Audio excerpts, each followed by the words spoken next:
Mr. Warford updates. With Mr. Warford updates. With Mr. Warford updates. With Mr. Warford. What's up? Welcome to another episode of Updates with Mr. Warford. Today, this one's just for my AP Human Geography people. I'm going to show you how to access your vocab and key questions and typically how that would work every unit. So at the beginning of every unit, I'm going to post electronically the vocab and key questions. On a typical normal schedule, when I see you in person, you would be handed those on a piece of paper.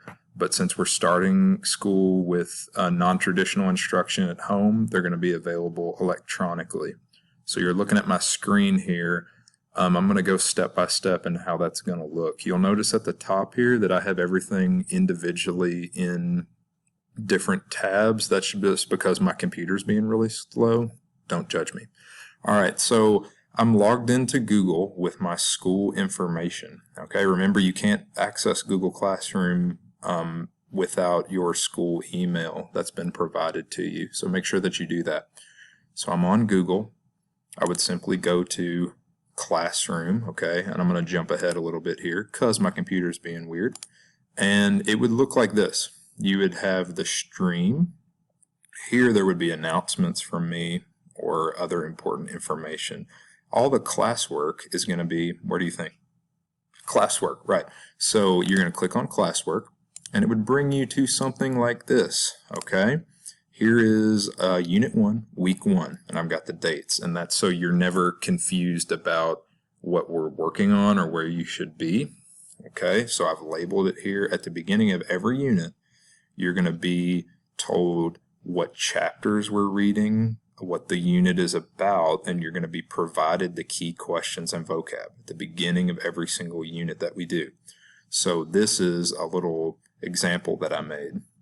So normally there'd be more stuff here in the classwork tab, but this is just an example.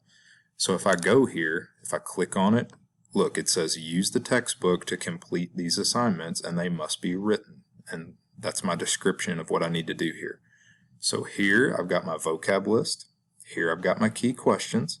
And at the beginning of every unit, you'll have this stuff ready to go. Now, you're responsible for reading certain chapters and doing certain vocab throughout that unit. And simultaneously, we're going to be doing assignments over the certain readings, and we're going to be doing things like reading quizzes. And I'll always tell you specific pages that you need to read by a specific date. But with the vocab, you are responsible for doing it at your own pace and turning it in at the end of the unit. I do not look over your shoulder every couple days and say, have you done this many vocab terms? Have you done this many? As we're working on other things in the textbook, you need to be doing that on your own time. If I were you, it would be smart to, let's say if I said, hey guys, by Friday, you need to have pages 48 through 60 read.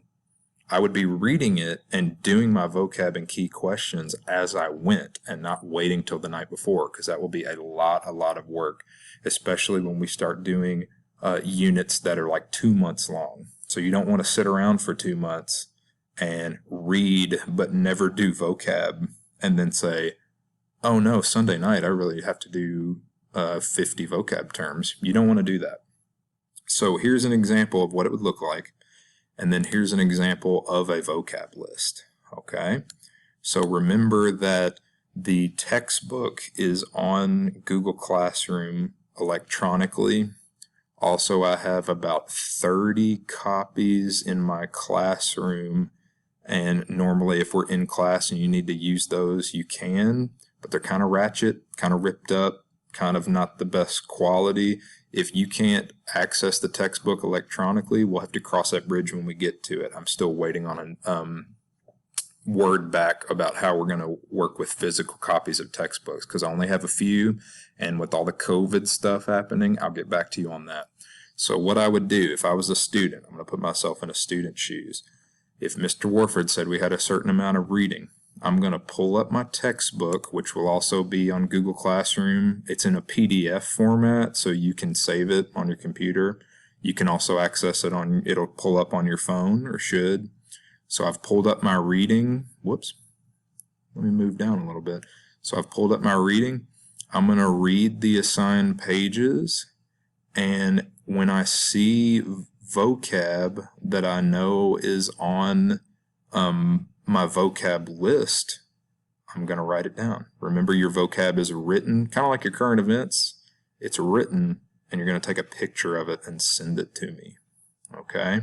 So do not type your vocab unless you have a valid medical excuse or some kind of emergency that you've told me about. So notice here, if I see the word field work and that's part of my vocab list, I'm going to read about it, and then I'm going to physically write it on my vocab list, okay? So you're going to do that for every unit, and remember, it's due at the end of the unit. I'm not going to look over your shoulder and say, this week you got 3 terms. This week you got 6 terms. You have the whole unit to complete that. If you're still a little confused about how that works, I put a step-by-step explanation in a Google Doc. You should check that out as well. Let me know if you got any questions. Shoot me an email. Peace.